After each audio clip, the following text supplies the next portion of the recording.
하나님과 사랑에 빠지기. 마가복음 14장 3절부터 6절. 예수께서 베다니 나병 환자 시몬의 집에서 식사하실 때 한 여자가 매우 값진 향유 곧 순전한 나드 한 옥합을 가지고 와서 그 옥합을 깨뜨려 예수의 머리에 부으니 어떤 사람들이 화를 내어 서로 말하되 어찌하여 이 향유를 허비하는가? 이 향유를 300데나리온 이상에 팔아 가난한 자들에게 줄 수 있었겠도다 하며 그 여자를 책망하는지라. 예수께서 이르시되 가만두라. 너희가 어찌하여 그를 괴롭게 하느냐? 그가 내게 좋은 일을 하였느니라. 데이비드 플랫은 오늘날 교회는 좋은 일을 하면서 본질을 잃어간다고 말합니다. 좋은 일도 중요하지만 누구에게 좋은 것인가가 더 중요합니다. 예수님은 향유 옥합을 깬 여인을 가리키며 그가 내게 좋은 일을 했다라고 말씀하십니다. 예수님과 함께 있던 자들은 여인의 행동을 허비하는 것으로 보았습니다. 은연중에 자신이 예수님을 어떤 존재로 생각하는지, 얼마만큼의 가치로 보고 있는지를 들킨 것입니다. 여인은 주님을 사랑했습니다. 예수님은 여인에게 향유 옥합을 깨뜨릴 만큼 중요하고 가치 있는 분이었습니다. 사도 바울은 이 사랑을 다음과 같이 고백합니다. 우리가 만일 미쳤어도 하나님을 위한 것이요 정신이 온전하여도 너희를 위한 것이니 그리스도의 사랑이 우리를 강권하시는도다. 여인은 오로지 주님께만 집중했습니다. 향유 옥합을 깨뜨리는 것도 붓는 것도 얼마나 비난받을 것인가도 중요하지 않았습니다. 하나님을 사랑하면 매사에 하나님과 그분의 말씀만을 의식하며 따릅니다. 하나님에 대한 견고한 사랑과 신뢰 가운데 모든 것을 감당하게 됩니다. 가장 훌륭한 일, 최고의 일은 하나님과 사랑에 빠지는 것입니다. 누가복음 7장에는 예수님을 사랑한 여인이 울며 눈물로 그 발을 적셨다고 나옵니다. 주님 앞에 자신의 존재와 과거, 현재를 모두 드러낸 것입니다. 예수님은 그 여인의 사랑만큼 많은 죄가 사하여졌다고 말씀하십니다. 주님을 가장 사랑하는 사람이 주님께 가장 큰 사랑을 받습니다. 사랑과 사함의 감격 속에 새로운 삶으로 나아가게 됩니다. 나는 가장 좋은 일, 최고의 일을 하고 있습니까? 나는 하나님과 참사랑에 빠졌습니까? 매사에 주님과 그분의 말씀을 의식하며 삽니까?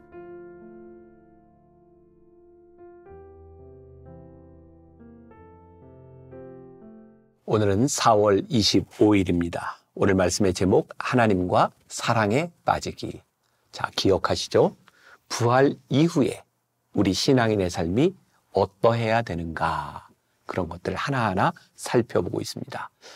어제와 그제 말씀을 통해서 우리는 종교와 참다운 신앙, 또 진짜 경건과 그렇지 못한 것에 대한 구별에 대한 말씀을 나누었습니다.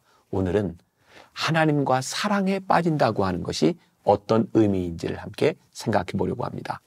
오늘 우리가 읽었던 본문 말씀은 우리가 잘 아는 향유 옥합을 깨뜨렸던 한 여인, 그리고 그 여인을 칭찬하시는 예수님의 이야기입니다. 그런데 그 여인의 행동을 보면서 모든 사람이 칭찬한 것이 아니었죠. 그 여인은 예수님을 사랑하기 때문에 그러한 행동을 했는데, 예수님을 사랑하지 않는 사람들은 예수님을 사랑하는 사람의 행동을 이해할 수가 없었어요. 우리의 신앙에서 굉장히 중요한 부분이죠. 하나님과 사랑에 빠진 사람의 신앙과 하나님의 사랑을 알지 못하는 사람의 신앙은 다를 수밖에 없는 것이죠. 오늘 하나님의 숨결 처음 시작입니다. 데이비드 플랫은 오늘날 교회는 좋은 일을 하면서 본질을 잃어간다 라는 말을 했습니다. 좋은 일을 하면서 본질을 잃어간다. 중요한 것이 있어요. 그 좋은 일이 누구를 위해 좋은 일이냐라고 하는 것이죠. 자, 오늘 본문 말씀 가운데 갈등을 일으키는 이야기가 하나 나와요. 한 여인이 예수님의 발 앞에 향유 옥합을 깨뜨렸어요. 제자들은 이런 생각을 합니다. 그 향유와 옥합을 가지고 가난한 사람을 위해서 좋은 일을 많이 할 수 있을 텐데. 예수님은 이렇게 말씀하시죠. 그 여인이 내게 좋은 일을 했다. 주님께 좋은 일을 할 수 있는 사람은 더 좋은 일을 합니다. 그런데 왜 이런 일을 행하냐고 말하는 사람들의 그 중심에는 주님을 사랑하는 마음이 존재하지 않았어요. 우리가 예수님을 믿고 우리들이 신앙인으로 살아간다고 하는 것은 주님께 좋은 일을 시작하는 것이죠. 자, 오늘 우리들에게 그런 믿음과 확신이 없다면 우리의 인생의 참다운 가치와 우리들의 삶의 참다운 기쁨이 주님 앞에 좋은 일을 하는 것으로부터 시작한다는 그 믿음이 없다면 우리는 결코 올바른 신앙생활을 할 수 없을 거예요. 우리들이 믿는 것이 있습니다. 주님을 사랑하는 자의 삶이 절대로 잘못되지 않는다는 것이죠. 오스왈드 챔버스의 주님은 나의 최고봉에 아주 좋은 글이 있어요. 한번 생각하며 들어보시기 바랍니다. 하나님의 영으로 거듭난 직후에 우리의 주된 간증은 하나님께서 나를 위해 무슨 일을 하셨는가 하는 것입니다. 그러나 성령의 세례를 받고 나면 그러한 간증은 사라지고 너희가 내 증인이 되리라는 예수님의 말씀을 깨닫기 시작합니다. 즉, 예수님께서 하실 수 있는 일을 증거하는 초보적인 것이 아니라 예수님 그분의 증인이 됩니다. 이후 우리는 우리에게 발생하는 모든 일들을 영광이든 비난이든 핍박이든 칭찬이든 예수님께 친히 발생하는 일처럼 받아들이게 됩니다. 우리 신앙의 초보 때에는 예수님이 우리들에게 무슨 일을 하셨는가, 무엇을 해주셨는가 그 기쁨에 살아요. 그런데 우리의 신앙이 깊어지면 그분을 증거하기 시작해요. 나에게 어떤 일을 해주셨는가 보다 더 중요한 것이 있는데 그분을 증거하는 사람이 되는 것이죠. 하나님의 숨결 중간 두 번째 문단에 보면 사도 바울은 이 사랑을 다음과 같이 고백합니다. 우리가 만일 미쳤어도 하나님을 위한 것이요 정신이 온전하여도 너희를 위한 것이니 그리스도의 사랑이 우리를 강권하시는도다. 그러니까 사도 바울의 삶의 방향, 제가 개인적으로 사도 바울을 굉장히 좋아하는 일 가운데 하나가 사도 바울의 열정이거든요. 그는 그의 삶에 방향이 있었어요. 근데 그의 방향이 뭐였냐면 그가 사랑하는 그리스도의 사랑이 나를 강권함으로 인하여 내가 하지 않을 수 없는 이 일, 그 일을 하고 살았다. 저는 그게 열정이라는 생각이 들어요. 올바른 열정. 그것은 우리의 삶을 후회하지 않는 인생으로 만드는 거예요. 올바른 사랑의 방향이야말로 우리를 후회하지 않는 인생으로 만들어주는 거예요. 여기서 중요한 말, 제가 생각할 때 굉장히 중요한 말인데 올바른 사랑의 방향이에요. 잘못된 사랑의 방향 때문에 힘들어하는 사람들이 참 많죠. 우리가 흔히 이야기하는 스토킹 같은 거죠. 왜 그 사람을 그렇게 스토킹을 해요? 왜 그 사람에게 그렇게 집착을 해요? 누구나 똑같이 이야기를 합니다. 내가 사랑하기 때문에. 근데 그 사랑의 방향이 잘못되면 많이 힘들어지는 거예요. 우리의 사랑의 방향, 주님의 사랑이 나를 강권하심으로 내가 하는 그 일, 그것은 결코 잘못되지 않는다라고 하는 믿음이죠.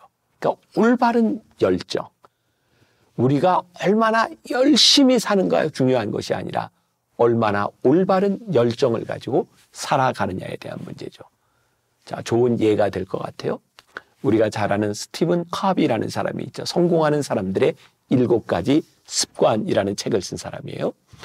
그는 성공의 비결로 사람들에게 이런 이야기를 합니다. 성공하기를 원한다면 절대 혼자 점심을 먹지 말고 성공에 도움될 만한 사람과 함께 밥을 먹어라.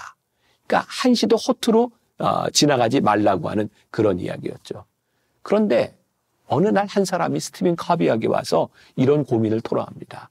20여 년 동안 당신이 이야기한 조언을 따라 나는 시간을 관리하고 큰 성공을 이루었고 많은 것들을 얻었는데 제 인생이 행복하지 않습니다. 열심히 일한 목적은 가족들이 행복하기 위함이었는데 아내는 나에게 이혼을 하자고 하고 아이들은 마약과 도박에 빠졌다는 거예요. 그 이야기를 들은 스티븐 카비는 큰 충격에 빠지게 됩니다.